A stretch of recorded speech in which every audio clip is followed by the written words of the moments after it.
Okey. Bismillahirrahmanirrahim. Assalamualaikum warahmatullahi wabarakatuh. Waalaikumsalam warahmatullahi Waalaikumsalam wabarakatuh. warahmatullahi wabarakatuh.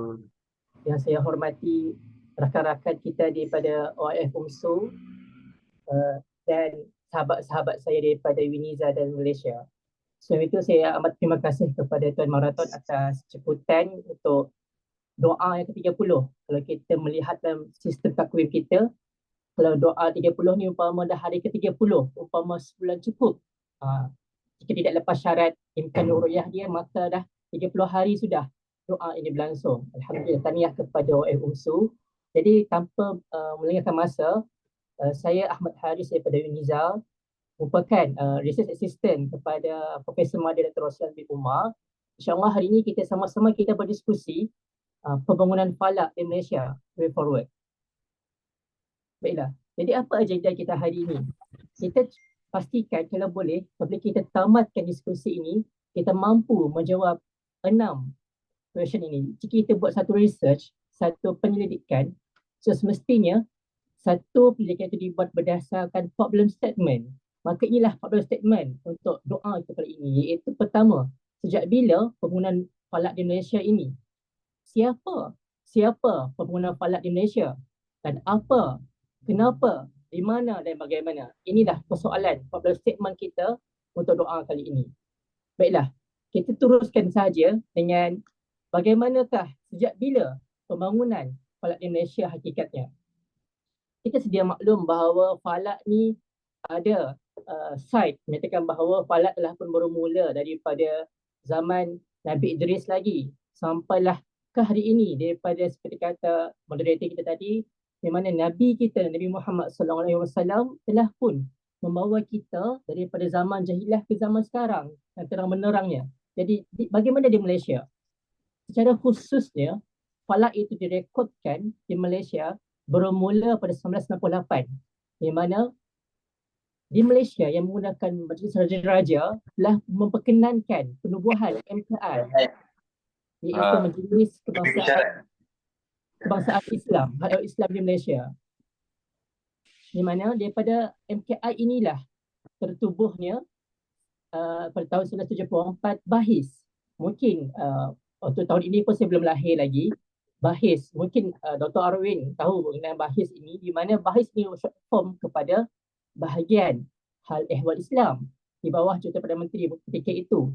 Namun menariknya pada 1980-an, unit falak dalam BAHIS ini telah pun dikukuhkan dengan adanya pelbagai sarjana falak Malaysia ketika itu, antaranya adalah Prof. Ilyas di Pulau Pinang, kita ada Tuan Guru Khair Taib, lepas tu pelbagai tokoh-tokoh falak pada tahun tersebut mula bergiat secara lebih saintifik dalam kajian dan projek-projek astronomi dan falak di situ. Dan yang paling latest sekali, yang agak update sekarang adalah di mana BAHIS dahulu telah pun bertukar nama, telah pun rebranding kepada JAKIM. JAKIM ni kalau di Malaysia mungkin agak terkenal, di mana JAKIM ni adalah Jabatan Kemajuan Islam Malaysia yang berfungsi sebagai orang yang satu organisasi jabatan yang mengurus hal ehwal Islam di Malaysia khususnya. Namun menariknya, bagaimana pembangunan falak di Malaysia ini sebenarnya? BAHIS tadi, di mana dalam unit falak sejak 1980-an, hasil pertukaran daripada BAHIS kepada JAKIM menyebabkan unit falak tersebut asalnya berlakunya unit falak itu digabungkan yang sains dan ilmu wahyu itu sendiri, ilmu Islam itu sendiri. Namun apabila berlakunya penjenamaan antara daripada BAHIS kepada JAKIM, di mana berlakulah perpisahan antara ilmu sains itu sendiri daripada falak, iaitu tertubuhnya BAKSA. BAKSA ini adalah bahagian kajian sains angkasa. Namun BAKSA ini rebranding semula dengan nama Angkasa, iaitu Agensi Angkasa Negara, di mana saya sempat berjumpa dengan Agensi Angkasa Negara ini sendiri. Namun sejak kebelakangan latest dia ialah Angkasa ini sendiri telah pun rebranding kepada dua agensi, iaitu pertama adalah Agensi Angkasa Malaysia, MAISA, dan Petroleum Negara. Kalau petrol negara mungkin untuk rakyat Malaysia itu sendiri mengetahui, sebab petrol negara ini terletak di Kuala Lumpur, ibu negara kepada Malaysia. Namun MySci itu sendiri saya yakin tidak ramai, hatta ahli amatur astronomi itu sendiri mengetahui kewujudan MySci ini, sebab jenama angkasa itu lebih famous, lebih terkenal. Jadi di sini kita perlu faham bahawa Malaysia sekarang yang mengurus hal ehwal akta-akta RUU, Rang Undang-Undang Angkasa apa semua di bawah MySA. Itulah kita punya di Malaysia sekarang. Di mana di Malaysia hakikatnya untuk ilmu falak itu sendiri kita boleh pecah ke dua skop, iaitu dari segi ilmu wahyu keislaman dia dan daripada ilmu tabiat itu sendiri, ilmu sains dia. Jadi itulah sedikit bagaimana sejak bila pembangunan falak di Malaysia. Kita teruskan dengan siapa sebenarnya yang mengurus pembangunan falak di Malaysia. Siapa behind the scene dalam perkembangan, kemajuan falak di Malaysia ini. Orang figur pertama ataupun organisasi yang utama sekali dalam pembangunan falak di Malaysia semestinya terletak pada JAKIM dan Pejabat Mufti Negeri. JAKIM ini dia mengkhususkan di mana JAKIM ini di Malaysia adalah di bawah naungan Jabatan Perdana Menteri itu sendiri. Perdana Menteri umpama presiden di Indonesia, di mana di bawah Perdana Menteri itu ada satu penasihat hal ehwal agama, iaitu JAKIM. JAKIM ini bukan setakat mengurus hal ehwal agama dengan fatwa tentang akidah dan sebagainya, namun wujud juga satu bahagian falak yang khususnya bahagian research untuk kajian astronomi, iaitu memantau, mengurus hal ehwal hilal, menguruskan training di kalangan-kalangan pegawai hal ehwal Islam dia, termasuklah melakukan seminar dan mengeluarkan fatwa, isu-isu fatwa semasa mengenai falak ini. Itu dari peranan JAKIM. Namun JAKIM berperanan sebagai pencadang sahaja. Di peringkat negeri pula, di peringkat state pula, wujudnya satu pejabat mufti negeri, di mana setiap negeri mempunyai mufti masing-masing. Di mana mufti ini, hebatnya kuasa mufti ini, mereka punya satu akta persendirian negeri dan akta persamaan, di mana akta persamaan JAKIM cuma boleh menasihati, namun terpulang kepada mufti negeri sendiri untuk memastikan fatwa yang akan dikeluarkan, fatwa falak yang akan dikeluarkan oleh negeri masing-masing. Kalau di Malaysia ada lebih kurang 13 buah negeri dan satu wilayah. Dan wilayah ini kita pecahkan kepada 3 wilayah, iaitu wilayah Kuala Lumpur, wilayah Putrajaya dan wilayah Labuan. Jadi peranan dia tidak jauh beza dengan JAKIM, cuma tertaluk di bawah jalan kuasa peringkat negeri masing-masing. Tidak dilupakan juga orang kuat dalam falak Malaysia ialah JUPEM ataupun Institut. JUPEM ini merupakan singkatan kepada Jabatan Ukur Pemetaan Malaysia, di mana di bawah JUPEM ini terdapat satu institusi, iaitu Institut, di mana di Perak, dan baru-baru Perak ini merupakan salah satu negeri di dalam Malaysia, di mana Institut ini baru-baru ini pun pada tahun lepas telah pun menubuhkan satu balacorak baru mereka di Perak. Itu yang agak menarik, di mana Institut ini ataupun JUPEM ini merupakan orang teknikal kepada JAKIM, di mana dialah yang mengeluarkan data untuk secara hisab untuk dapatkan anak bulan, dan sekaligus juga menyediakan perkhidmatan latihan penggunaan pengendalian todolite kepada pegawai-pegawai haiwan Islam di seluruh negeri. Ini pula disokong penuh oleh pelbagai universiti di Malaysia dan juga di MySA. MySA ini adalah agensi angkasa Malaysia seperti ini. Maaf atas kesilapan typo di situ. Jadi universiti di Malaysia ni setakat ini saya boleh katakan bahawa antara universiti yang mengutamakan yang adanya khusus astronomi dan falak ini adalah antara institusi UNIZA sendiri. UNIZA yang nama dahulu adalah FUZA, dan juga tidak lupakan UKM, USM, USIM, KIS dan UTM.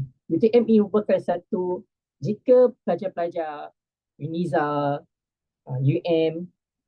tamat belajar S2, tamat belajar degree, maka bolehlah masuk JAKIM di mana ada peluang pekerjaan di situ, JAKIM atau Mufti Negeri. Namun jika kita melihat data kebolehapasaran pelajar astronomi UTM, kebanyakan UTM ini iaitu Universiti Teknologi Malaysia yang mengeluarkan satu proses latihan teknikal terhadap geodesi, terhadap falak. Kebanyakannya mereka akan keluar dan bekerja, ada sebahagiannya bekerja di JUPEM, institusi yang menguruskan secara teknikal. Di mana macam USM juga khususnya ia mempunyai satu subjek ataupun satu program, satu yang program yang ditawarkan fizik, di mana kebanyakannya juga akan boleh bekerja di MISA ini, di mana wujud satu korelasi penghubung antara jika graduasi telah pun tamat belajar, maka di mana mereka boleh menyumbangkan satu buah fikiran, satu minat mereka terhadap astronomi ini. Jadi itu sebenarnya antara korelasi para universiti yang ada di Malaysia ini bersama dengan organisasi pembangunan di Malaysia. Namun itu kita lihat dari segi profesional. Kalau kita melihat dari pandang seorang amatur, amatur astronomy is very important, amat penting. Kerana kalau kita lihat dalam rekod penemuan discovery pelbagai celestial object dan pelbagai objek angkasa, kebanyakannya bermula daripada orang amatur astronomi. Kalau di Malaysia, terdapat satu figure yang amat saya kagumi, iaitu Encik Syahrir Ahmad, founder kepada Falak Online, di mana inilah ada orang yang bertanggungjawab kebanyakannya peminat-peminat di Malaysia, astronomi di Malaysia dan falak di Malaysia, ialah antara pelopor utama yang membangkitkan minat rakyat Malaysia terhadap astronomi sejak tahun 1980-an lagi sampailah sekarang. Harap beliau sihat hendaknya. Jadi situ juga di Malaysia juga terdapatnya swasta amatur iaitu lebih ke Dark Sky Malaysia. Sekarang saya punya bawah Dark Sky Malaysia, dan ada juga persatuan falak syar'i yang memfokus kajian-kajian terhadap falak juga yang membantu untuk menyokong kajian-kajian daripada JAKIM, Jabatan Mufti, JUPEM dan MISA. Amatur ni sebenarnya lebih kepada mereka lah lebih kepada masyarakat, sedangkan profesional lebih ke dunia research dia. Itu biasalah, researcher pendidik memang dalam dunia research dia sendiri. Namun dari segi amatur ini mereka rapat dengan rakyat Malaysia untuk memastikan apa fenomena astronomi yang berlaku. Yang baru-baru ini di Malaysia, kalau di Malaysia tahun ini satu pembaharuan baru dibawa oleh Encik Syahrir Ahmad, iaitu saya melihat bahawa sekarang Malaysia berfokus kepada occultation ataupun penghijaban. Penghijaban ini di mana kita melihat satu objek berlakunya penghijaban antara satu objek angkasa yang lebih besar di hadapan dihijab oleh satu objek angkasa di belakang dia. Kalau di Terengganu sekarang boleh saya katakan bahawa banyak penghijaban awal berlaku lah. Jadi penghijaban yang sering dilakukan tahun ini saya lihat trend dia ialah penghijaban Seven Sister ataupun penghijaban Pleiades. Kalau ada rakyat Malaysia sebut bintang 7 Julai Juli, bintang 7 Julai Juli, di mana berlaku di Malaysia ini penghijaban antara bulan dengan Pleiades.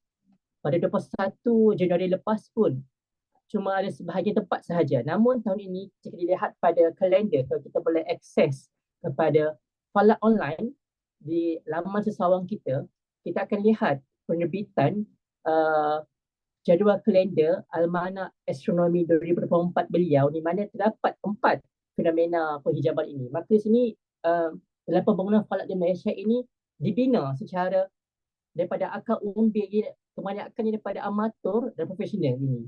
Jadi selaku, mungkin memanglah saya boleh katakan saya selaku orang yang generasi kemudian, orang baharu lagi dalam bidang falak ini di Malaysia, baru macam law official. Jadi di mana amat berterima kasihlah kepada tokoh-tokoh kita yang membangunkan falak di Malaysia ini. Tanpa mereka yang membangunkan, yang membuka pintu kepada mahasiswa-mahasiswa yang minat terhadap falak yang minat terhadap melihat sunset, melihat sunrise, melihat bulan, melihat matahari, mereka lah yang membuka pintu agar daripada sekadar melihat, mampu ke arah untuk kita melidik yang lebih mendalam.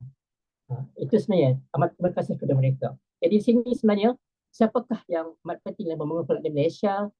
Kalau kita melihat secara rentetannya adalah pihak JAKIM dan Mufti itu sendiri. Khususnya Mufti, Pejabat Mufti Negeri Unit Falak, bahagian falak ini yang mengurus arah kiblat, yang mengeluarkan takwim waktu solat, yang mencerap anak bulan dan menyebarkan awareness kepentingan tentang falak ini dalam kalangan masyarakat. Baiklah, kita teruskan dengan next slide. Okay. Baik. Jadi masih dalam rentetan siapa who dalam membangunkan falak di Malaysia. Maaf ada sedikit saya typo di sini. Jadi tidak kita lupakan bahawa jika kita melihat skop di Malaysia, inilah peta Malaysia di mana kita ada peninsula, iaitu kita ada Semenanjung di sini dan kita ada Borneo, di sini ada Sabah, Sarawak. Jadi kita melihat di manakah titik bermulanya pembangunan falak di Malaysia, kita boleh katakan bahawa kebanyakannya bermula daripada sini, Pulau Pinang dan Terengganu. Mana Pulau Pinang ini pada tahun 1980-an, dalam unit bahis itu sendiri, wujudnya pakar-pakar falak, pioneer falak di Malaysia. Antara yang Prof. Mazlan sendiri, Prof. Ilyas, lepas tu kita ada Prof. Zamri, Datuk Zamri sekarang, dan tidak dilupakan juga orang penting dalam di USM, iaitu Prof. Datuk Halim kita. Yang mana di sinilah benar-benar 1980 itu sendiri wujudnya unit bahis memperkukuhkan falak di Malaysia dengan adanya kalau tidak silap saya ada 5 projek utama, 5 kajian utama yang dibuat di antara Pulau Pinang dan diteruskan di Terengganu. Di mana di Terengganu dibawa oleh Tuan Guru kita yang akan pencen tidak lama lagi, yang akan besar tidak lama lagi, iaitu Tuan Guru Prof. Dr. Madya, Prof. Madya, Dr. Bahrudin bin Zainal, Cikgu Bahar kita, yang mana diteruskan dibawa ke Terengganu. Namun, apakah kesan pembangunan falak di Malaysia ini? Pada 1980-an, disebabkan kekukuhan falak dalam bahis ini sendiri, maka tertubuhnya balai cerap pertama yang rasmi di Malaysia, iaitu Pusat Falak Syekh Tahir di Pulau Pinang. Diteruskan pula dengan balai cerap IPTA, iaitu Institut Pendidikan Awam yang pertama di Malaysia, Institut Pengajian Awam pertama di Malaysia, iaitu Balai Cerap Puza di Terengganu. Maka dua negeri ini menjadi komponen utama dalam perkembangan tersebarnya falak di Malaysia. Lantaran sebab apa?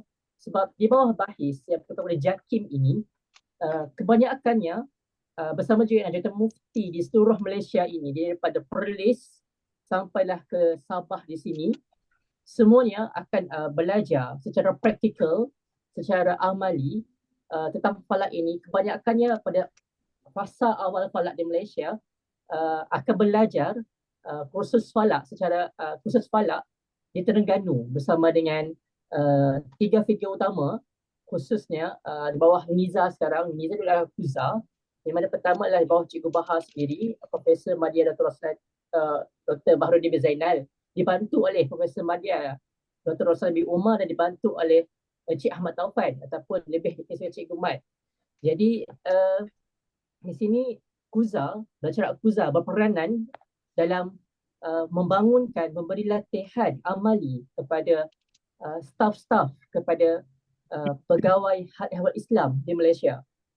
Jadi di sinilah berlakunya latihan, penubuhan, latihan dan memupuk minat kemahiran dalam staf-staf kemahiran, staf pegawai hal ehwal Islam ini. Maka masing-masing dalam tempoh belajar, ada yang belajar selama 2 tahun, ada yang belajar selama 3 bulan, ada yang belajar dengan tempoh tertentu. Maka masing-masing selepas itu bertebaran di seluruh Malaysia dengan di bawah unit falak masing-masing, di bawah bahagian falak masing-masing, memperkukuhkan bahagian falak di negeri masing-masing. Antara yang saya boleh katakan yang adanya bahagian falak yang agak kuat di Malaysia ialah, memang saya akui, kita perlu akui di Malaysia ialah wujudnya kompleks falak Al-Khawarizmi di Melaka, yang Belajar Teluk Kemang yang di Negeri Sembilan, Belajar Selangor di bawah Ustaz Hardi dan khususnya, dan di Perak di bawah Ustaz Faizal khususnya.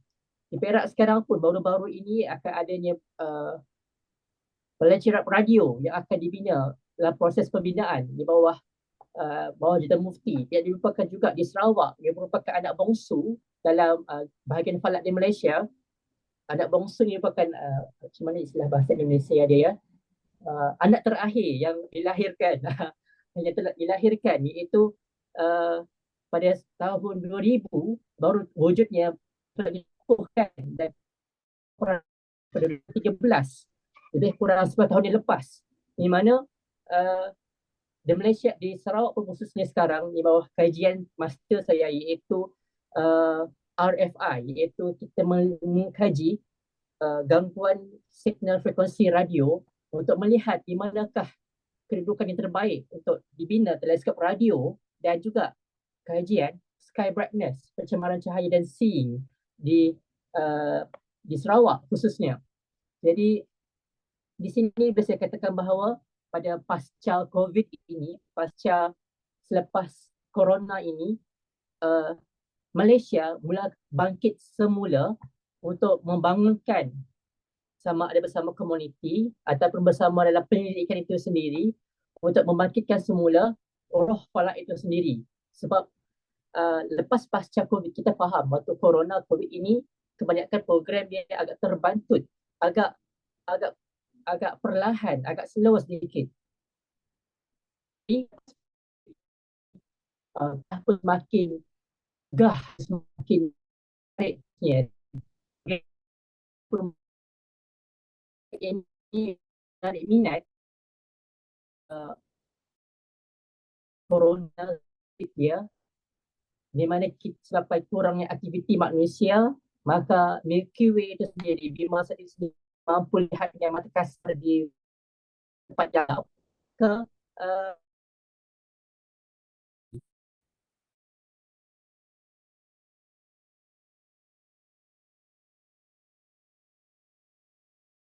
sifat inquiry ini COVID zaman selepas menyebabkan rakyat Malaysia semakin semakin minat terhadap ilmu falak itu sendiri, yang dibantu oleh jabatan mufti di bawah negeri masing-masing. Baiklah. Jadi what pembangunan falak di Malaysia? Okey. Kita yang ini saya boleh katakan kebanyakannya pembangunan falak di Malaysia ini kita boleh pecah ke 3 fasa.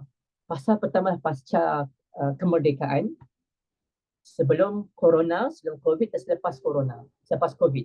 Di mana lepas pasca kemerdekaan Malaysia, kita faham jika dipertanyakan kepada, bukan setakat kepada saya yakin kepada ramai-ramai ahli falak sendiri pun, kenapa kita tidak bahaskan pasal pembangunan falak sebelum kemerdekaan?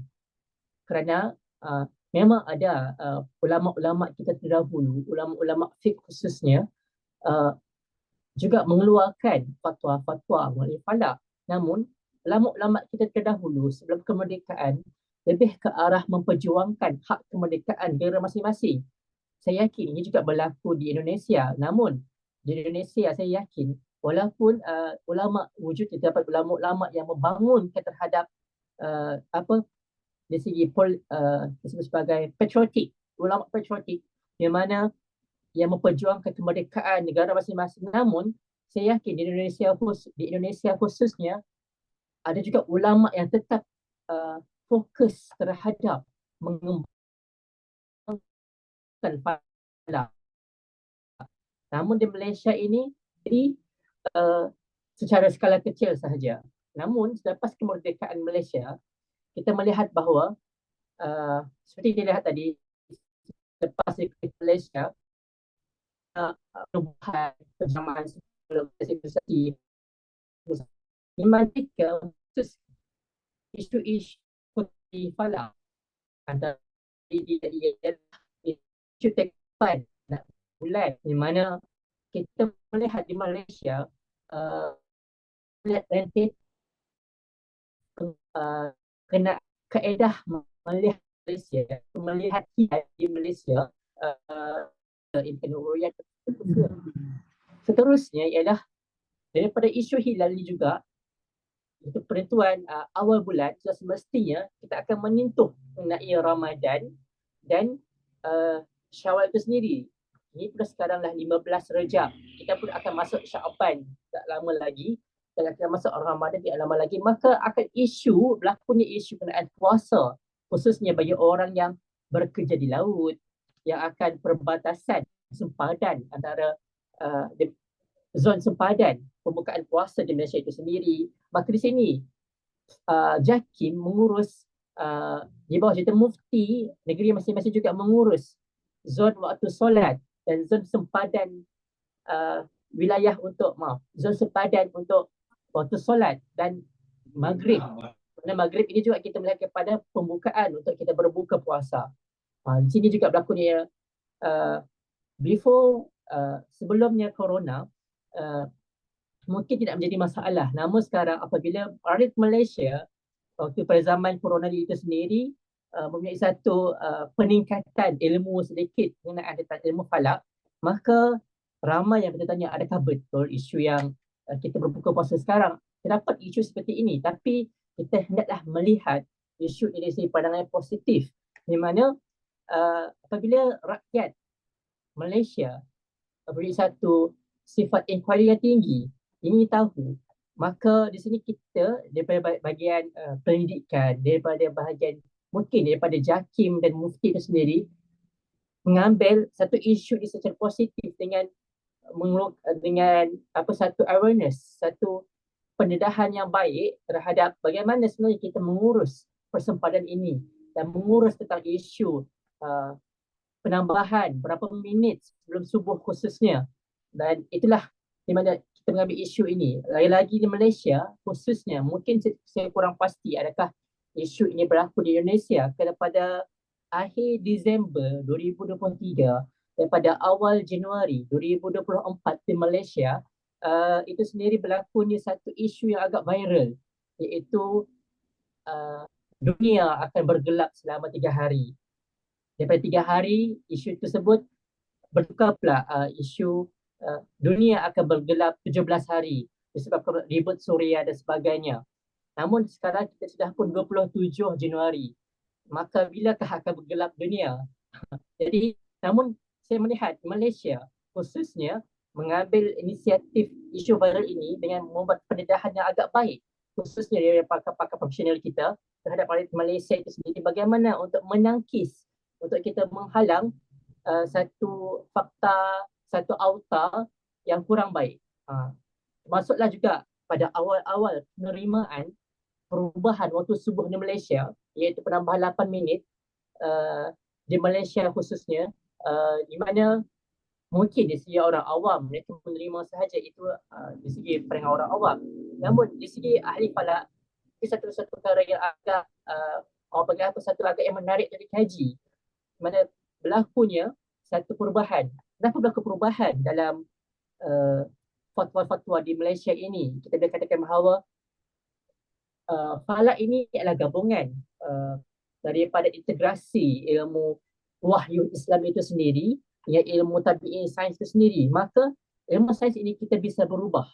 Bila bisa berubah, maka dari segi teknikal dia adalah kita melihat perubahan waktu subuh itu daripada di Malaysia menggunakan fatwa yang oleh JAKIM, dinaskan oleh JAKIM dan diterima oleh negeri-negeri, di mana asalnya ialah ketika matahari di bawah ufuk 20 darjah. Namun setelah berlakunya penyelidikan selama berpuluh-puluh tahun daripada pakar-pakar Malaysia, daripada pakar panel falak kita di Malaysia dalam penyelidikan, maka di sini satu perkara agak menarik untuk kita membangunkan lagi falak di Malaysia. Okey. Bagaimana pula dengan isu arah kiblat? Okey, sebabkan yang menariknya pada zaman corona COVID dahulu, disebabkan sampai kalau di Malaysia kami lebih kurang hampir 2 tahun agak terkurung di dalam rumah sahaja, maka di sini rakyat Malaysia sudah mula sedar akan kepentingan arah kiblat masing-masing. Maka ramai sebabkan yang mengeluarkan stiker kiblat adalah kebanyakannya dikeluarkan oleh swasta amatur di Malaysia dan jatuh mufti di bawah negeri masing-masing. Namun sebabkan mereka hendak solat di rumah masing-masing dan sampai ada yang mengeluarkan sampai menyambut uh,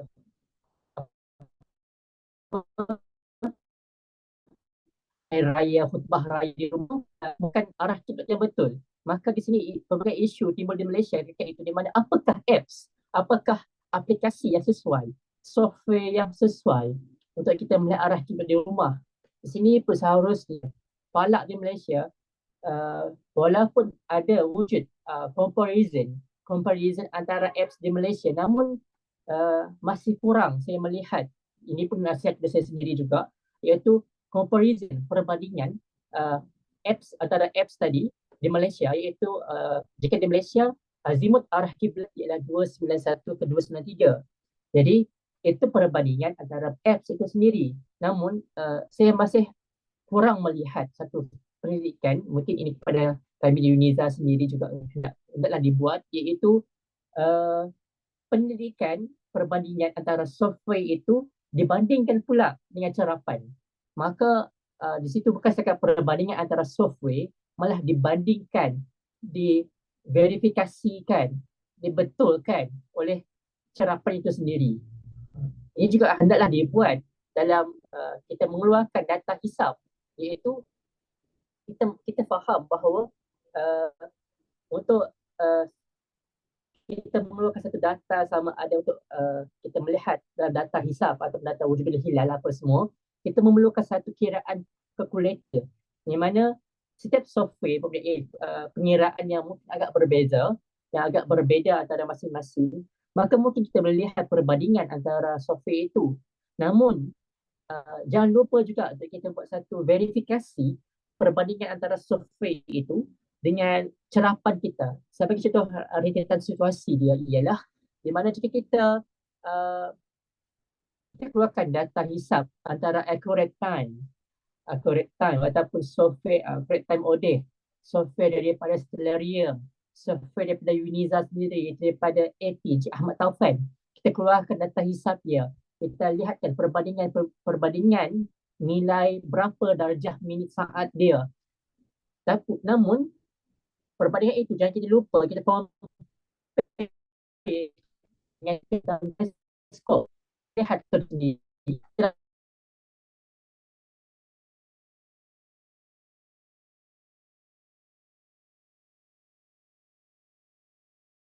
Sekian, minit sekian, adakah sama dengan yang software ini keluarkan? Itu saya masih melihat kurang pembangunan Falak di Malaysia. Mungkin dia secara way forward dia ke hadapan, ini mungkin boleh kukuhkan di Malaysia.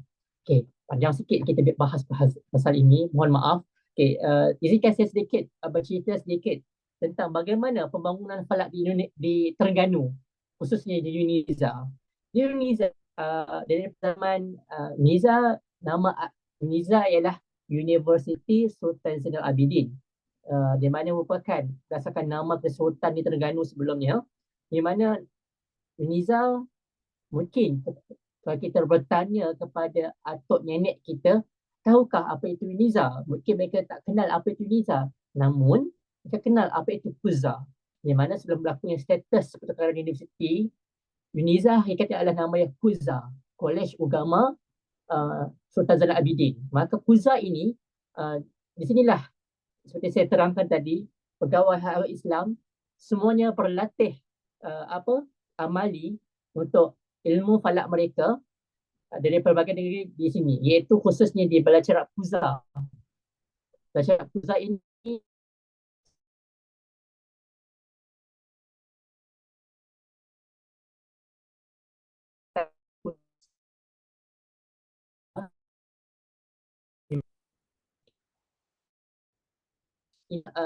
Cara di mana dirupakan sekarang ketua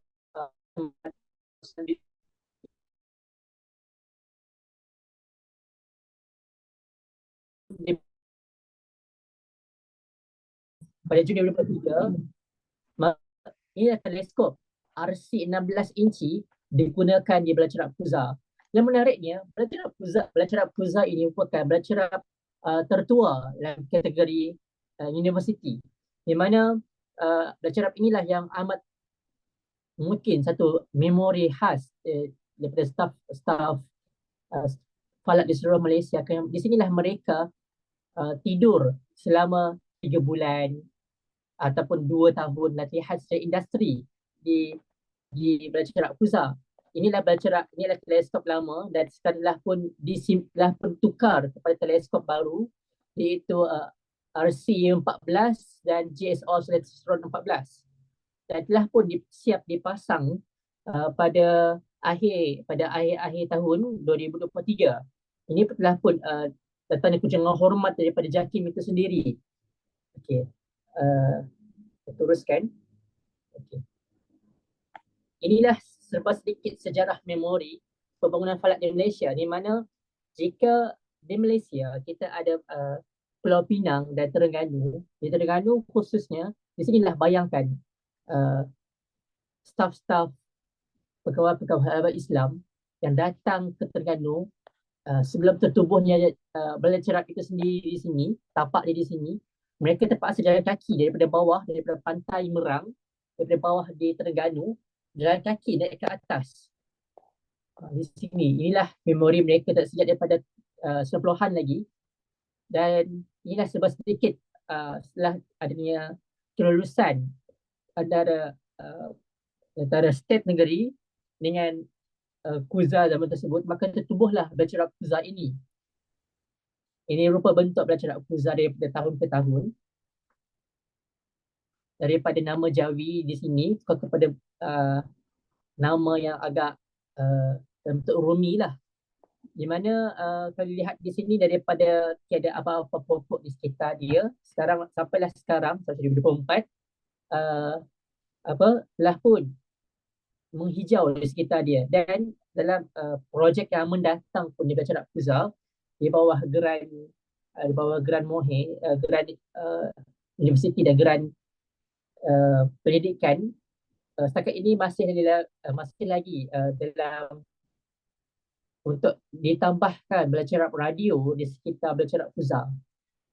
Dan kajian RFI ialah merupakan singkatan kepada Radio Frequency Difference yang sedang berlangsung, Dr. Yaitu Roslan dan dibantu khas oleh saya sendiri di sekitar dan tim PMRG di sekitar UNIZA. Inilah sedikit Belacan Puza bagaimana berperanan dalam pembangunan falak di Malaysia khususnya. Okey. Untuk tokoh falak yang di Malaysia khususnya, kalau rakyat Malaysia kalau sebut satu tokoh iaitu nama Sheikh Ahmad Tahir Jalaluddin amatlah dikenali lagi-lagi dalam kembangan awal-awal falak di Malaysia yang bersama dengan Tuan Guru Khair Taib yang mewakili Malaysia ke persidangan Revolusi Istanbul, di mana untuk membincangkan parameter gerakan anak bulan di Malaysia.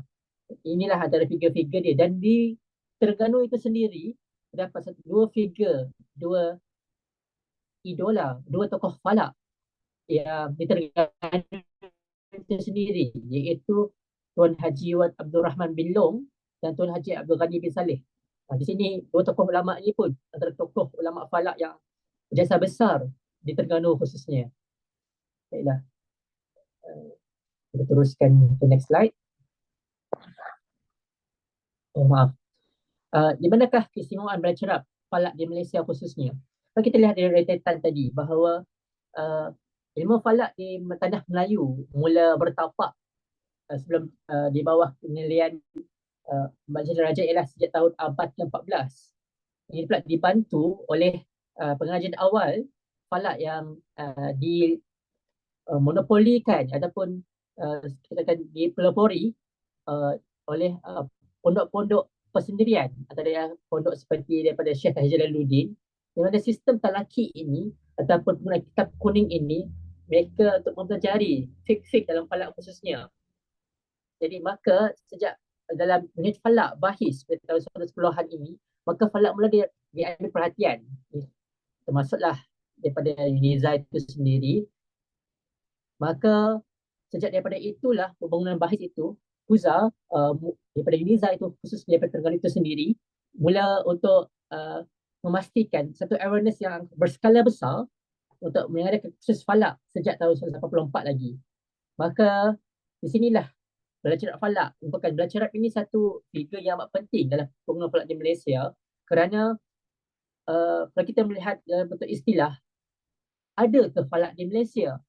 Jawapan kita ialah belajar falak itu sendiri. Dia macam kalau orang tanya kita, memang nampak ke penyelidikan falak di Malaysia? Orang kata macam wudu ke Adam. Namun di sini belajar ini berfungsi sebenarnya untuk kita katakan visibility, penampakan belajar falak di Malaysia khususnya. Baiklah, okay, ini saya skip. Jadi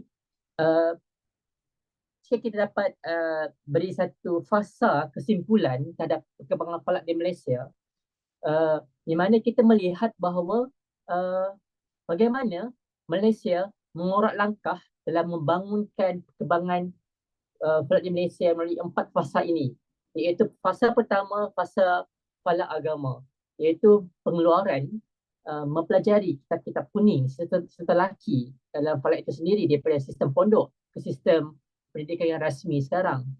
Seterusnya kita berubah daripada fasa agama ke fasa falak ta'akulan, di mana setelah mempelajari secara ilmu wahyu falak itu sendiri, maka di sini wujud pada ulama kita, para ilmuwan kita di Malaysia khususnya, membuat satu pentaakulan, satu formula mempelajari dan kita mempelajari dan mengulang kaji, murajaah, istilah dia yang baik istilah dia ialah mengkaji semula.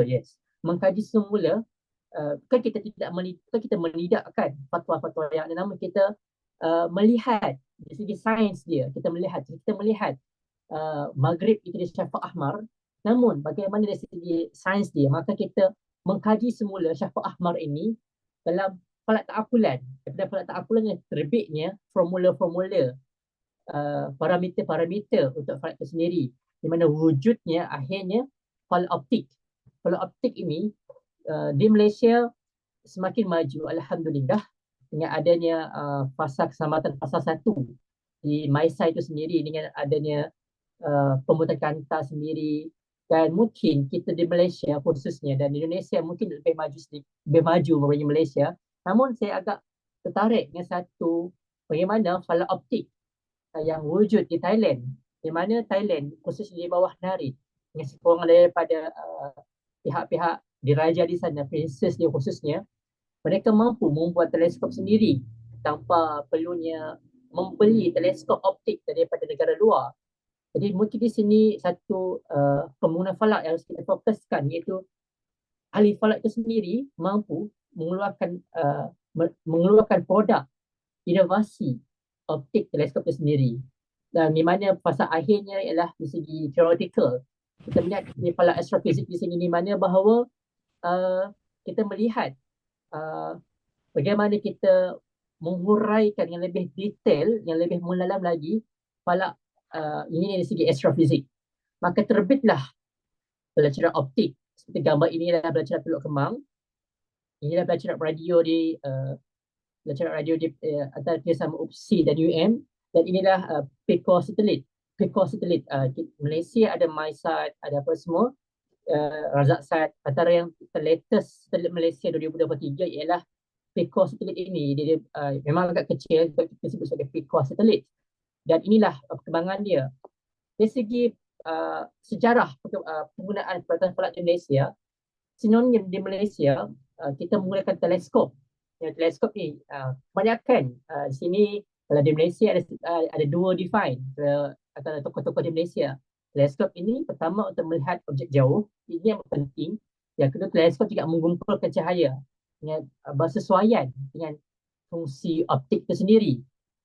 Jadi kalau kita lihat dari segi teleskop sahaja, memang kita melihat definisi dia ialah melihat dari jauh. Namun jika kita melihat daripada pandangan optik, daripada bidang optik, kita melihat teleskop ini ialah boleh kita define as untuk mengumpulkan cahaya bersesuaian dengan itulah kantai tadi. Di Malaysia juga sebelum penggunaan dibolehkan penggunaan teleskop dan DSLR itu, sebenarnya itu merupakan satu kewajipan kepada semua juta mufti di Malaysia. Asal saja turun ke site untuk mereka mencerap, maka terdelat mesti dibawa. Maka terdelat ini merupakan teleskop kecil yang agak mudah dibawa dan memang fungsi dia bukan saja untuk melihat anak bulan, malah untuk kita semak arah kiblat dan sebagainya. Baiklah, teruskan dengan masa yang tidak mengizinkan sangat. Di Malaysia, ini pun agak menarik, iaitu kajian fajar subuh di Malaysia. Mungkin di sini kita melihat bahawa kita perlu faham, khususnya mungkin di sini ada kalangan mahasiswa S2 dan S1 daripada Malaysia ataupun daripada UNIZA itu sendiri. Mungkin dalam pembangunan falak di Malaysia, kita perlu faham bahawa kajian subuh ini amat penting sebab inilah titik kepentingan visibility falak di Malaysia, di mana perubahan tadi daripada 20 darjah ke 18 darjah di bawah ufuk. Dan ini sebenarnya mengikut negeri masing-masing sebab ada negeri yang asalnya 19, ada asalnya 20, di mana diselaraskan oleh peringkat JAKIM dan dipersetujui oleh peringkat negeri, iaitu 18 darjah di bawah ufuk untuk kajian fajar, iaitu 18 darjah di bawah ufuk adalah fajar sadiq, bukannya fajar kazib. Kita perlu faham bahawa fajar sadiq dan fajar kazib, dan begitulah kita perlu faham membezakan fajar sadiq dan fajar kazib. Sebab baru-baru ini pada tahun lepas pun berlaku isu berkenaan tentang adakah rakyat biasa itu kita dari segi pandangan yang agak baik, di mana ada yang melihat fajar sadiq, ada yang ketika berlakunya azan berkumandang, namun dia melihat bahawa belum keluarnya cahaya fajar sadiq. Jadi di sini memang agak menarik untuk dikaji lah. Jadi bagaimana untuk menyelesaikan isu dia, dalam segi pendidikan, kita hendaklah melihat balik ke metodologi dia, dan kita melihat balik kepada kalau kita katakan jadi adalah dari segi photometry dia. Itu memang kita perlu buatlah kajian tersebut. Dari segi ini pun agak penting, di mana bagi saya lah, khususnya kepada mahasiswa di Malaysia, di mana saya melihat bahawa khususnya lah, saya minta izin, mahasiswa di UNIZA khususnya, kita masih lemah bahagian untuk membezakan antara sistem koordinat geografi bumi dengan sistem koordinat yang sistem lain, di mana kita sering terlupa apakah unsur-unsur penting yang akan dipersoalkan dalam sistem koordinat geografi bumi. Sebab kita faham memang kita ada banyak sistem koordinat. Kita kalau di UNIZA, mahasiswa didedahkan dengan 4 sistem koordinat, antara ialah sistem geografi bumi. Dan inilah unsur-unsur dia, iaitu latitude, longitude, ini amat penting. Dan sistem koordinat ufuk tempatan. Sebab antara unsur-unsur ini, perbezaan ini sering menjadi kekeliruan antara mahasiswa, khususnya S1 lah. Di S1 ni adalah diploma, betul kan? Jadi menjadi kepayahan kepada mahasiswa untuk membedakan unsur antara ufuk tempatan dengan geografi bumi ini. Baiklah, ini amat penting untuk mahasiswa UNIZA lah khususnya. Jadi saya mohon maaf atas imej yang agak lama sedikit, di mana dalam perbahasan KIR pula di Malaysia, iaitu Kriteria Imkan Al-Ru'yah. Di mana Malaysia menggunakan Kriteria Imkan Al-Ru'yah ini, iaitu dengan seperti mana yang dilakukan oleh MABIMS. MABIMS ialah Majlis Agama, MABIMS, MABISM, Brunei, Indonesia, Singapura, Malaysia. Masalah juga support daripada selatan Thailand dan sedikit daripada Australia, di mana kita dalam MABIMS menggunakan ketinggian anak bulan ataupun altitude pada 3 darjah dah sekarang, dan daripada 64 darjah untuk elongasi. Di mana pada tahun 2022 kita masih lagi menggunakan KIR yang lama, iaitu ketinggian 2 darjah yang tukar kepada 3 darjah, daripada jarak lengkuk 2 darjah kepada jarak lengkuk 3 darjah kepada elongasi 64. Jika KRA lama kita ada 8 jam. Jadi sini amat pentinglah untuk kita faham perkembangan pembangunan falak di Malaysia itu sendiri. Mungkin dari segi way forward, kita melihat ke arah kehadapan lagi, dalam sekitar 4 dekad falak di Malaysia, sejak 40 tahun ke belakang, Malaysia telah pun beberapa kali berubahnya parameter ini. Mungkin sebabkan sains kita semakin maju ke hadapan.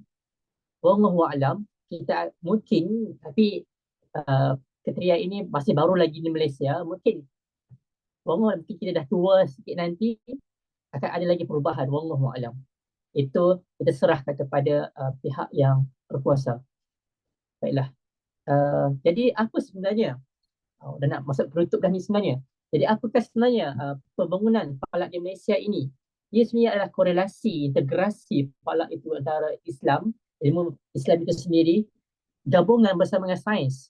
Di mana kita melihat bahawa define kepada falak itu sendiri ada yang menggunakan istilah falak, ada yang menggunakan istilah falak syar'i, ada yang falak tabi'i, ada yang astronomi Islam, ada yang menggunakan astronomi Melayu, ada yang menggunakan astrofik. Hakikatnya kita melihat bahawa perkembangan pembangunan falak di Malaysia ini, apabila berlakunya pelbagai pendapat ini, inilah satu perkara yang agak menarik untuk dibincangkan secara penyelidikan, di mana integrasi ini apabila berlakunya pembangunan define secara ilmu wahyu ini, maka dia akan melibatkan korelasi bersama dengan ilmu tabi'i itu, kerana dari segi pendidikan falak di Malaysia itu sendiri, ilmu falak Islam itu sendiri hendaklah parallel, selari dengan ilmu sains itu sendiri. Maka pendefinisian ini, definisi ini sebenarnya dia hendaklah berasaskan praktikal dan teoretikal juga define ini. Maka di Malaysia kita melihat integrasi ini daripada macam mana sudah saya katakan, ialah kalau kita melihat sejarah mencatatkan bahawa apabila berlakunya pelbagai define ini, maka kita melihat bahawa, sekejap izin, kita melihat bahawa dalam nota saya sendiri menyatakan bahawa apabila berlakunya campuran antara Islam dan sains itu sendiri, maka integrasi ilmu untuk pembangunan di Malaysia hendaklah bersama tadi, hendaklah parallel. Bukan sebab apa, kenapa saya ulang perkara ini? Sebab kebanyakan define kita hendaklah bukan setakat untuk define sahaja, malah hendaklah dipartikelkan dan bila selari dengan theoretical. Ini pun berasal yang sedia ada. Itulah kita katakan bahawa kita melihat secara realiti hakikat jadi Syarikat Islam di Malaysia, bahawa kita ada pelbagai pakar. Maka di sini pakar di sini kita melihat bahawa macam di Indonesia khususnya, kita melihat kepelbagaian ini membawa satu kemajuan. Maka bagi saya khususnya memang kita tidak boleh melihat bahawa pembangunan falak itu kita katakan kita mengikut define ini sahaja. Tidak. Dari segi saya sendiri iaitu kita hendaklah melihat define falak itu sendiri. Jika falak di Malaysia hendak pergi jauh, hendaklah falak itu sendiri define dia skop meluas. Kerana kita sering dimomokkan bahawa, ialah sering dihantui bahawa falak Islam sahaja. Adakah falak untuk non-Muslim tidak boleh? Maka kita tidaklah menyamakan falak dengan astronomi, tidaklah kita menyamakan falak dengan astronomi, kerana astronomi itu sendiri ada pencampuran dengan astrologi. Maka kita melihat bahawa falak ini kita skop tinggikan, iaitu bukan setakat dalam Islam sahaja, namun kita bahas dari segi sains juga. Maka bolehlah kita berbincang mengenai what is the past and what is the future of universe. Maka ini juga akan membangunkan bahawa falak dari segi sains itu sendiri. Maka di sini saya menyarankan bahawa jika kita Malaysia hendak melihat bahawa falak sejarah way forward, maka kita hendaklah melihat define falak itu secara lebih meluas. Maaf jika saya sentuh ke perkenaan ini. Jadi kita melihat bagaimana Malaysia hendak way forward dalam ke arah falak ini. Dari segi pembelajaran, ia hendaklah semestinya dari segi komuniti, kita hendaklah meningkatkan minat dari segi rakyat daripada orang awam itu sendiri. Sekaligus kita menggunakan hands-on yang baik supaya boleh difahami oleh masyarakat. Kalau kita menggunakan satu hands-on, satu modul yang cuma difahami oleh pendidik sahaja, maka mungkin payah difahami, sukar difahami oleh orang awam. Daripada minat falak tiba-tiba semakin kurang terhadap falak. Itu kita risaukan. Baiklah. Dari segi pendidikan pula, dari segi pendidikan, ini nasihat saya sendiri. Kita hendaklah bukan terikat dengan mana-mana fatwa. Saya ambil contoh. Di Malaysia khususnya, sebelum penfatwaan, diboleh gunakan Sayyidina Muhammad, DSLR, di mana DSLR baru sahaja boleh digunakan dalam melihat anak bulan sebagai satu karinah, sebagai satu verifikasi. Maka kita sebagai pendidik bolehlah melakukan pendidikan. Mungkin kalau kita melihat sekarang, trend sekarang dengan anak bulan adalah menggunakan image processing. Kalau macam di Malaysia, khususnya di UNIZA, kita ada pegawai pendidik yang menggunakan image processing. Maka pendidikan ini boleh dilakukan, jangan terikat dengan mana-mana fatwa, kerana inilah pendidikan. Maka di sini mungkin pendidikan ini boleh kita sebagai satu hujah, satu sokongan kepada fatwa yang akan mendatang. Maka untuk memastikan pendidikan kita agak berkualiti tinggi, maka semestinya peralatan yang agak baiklah khususnya. Dan kita melakukan kolaborasi antara pelbagai universiti.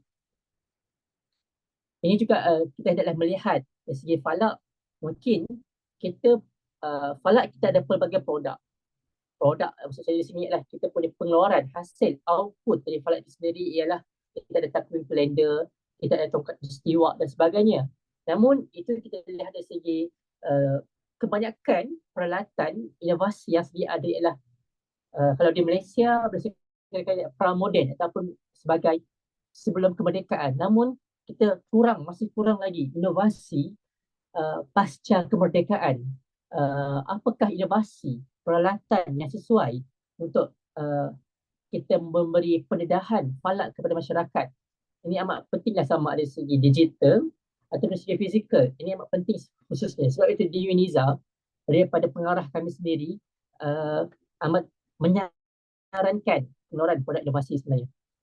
Jadi dari segi pengumpulan data pula, ini juga amat penting. Kita cross check, kita buat penyelidikan adakah data yang kita dapat itu adalah data yang baik, dan kita kongsikan data kita, kerana data astronomi bukanlah untuk kita sahaja, malah untuk semua. Baiklah, teruskan masa agak sedikit lagi.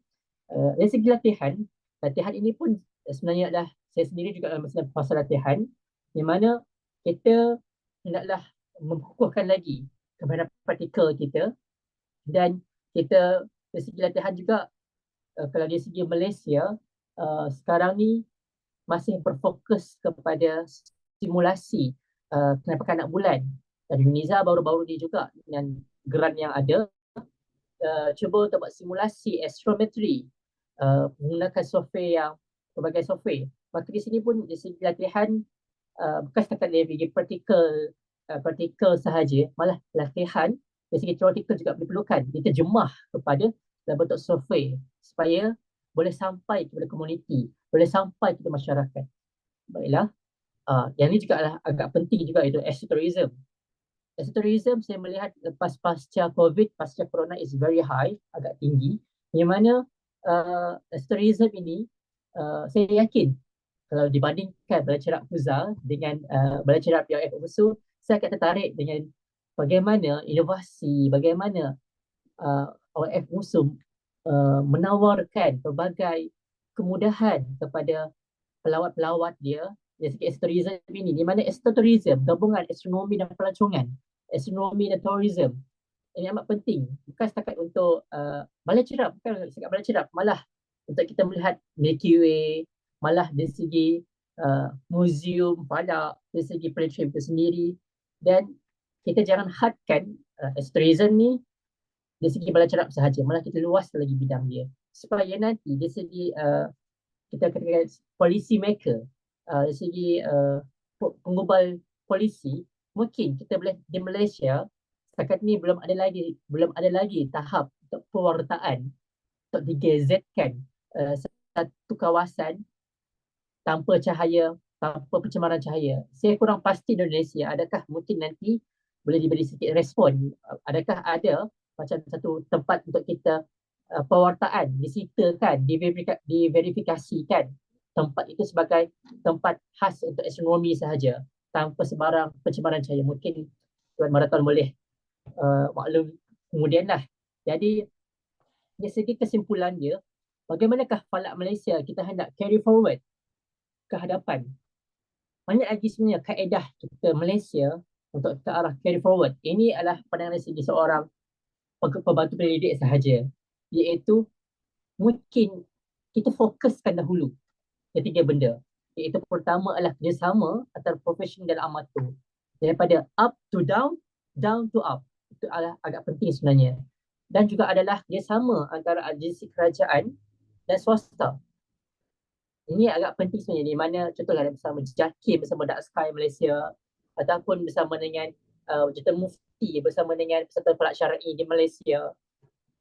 Ini pun saya yakin amat penting juga di Indonesia, iaitu kerjasama organisasi profesional, organisasi pihak penguasa, kepimpinan tinggi dan pengajian tinggi di universitas.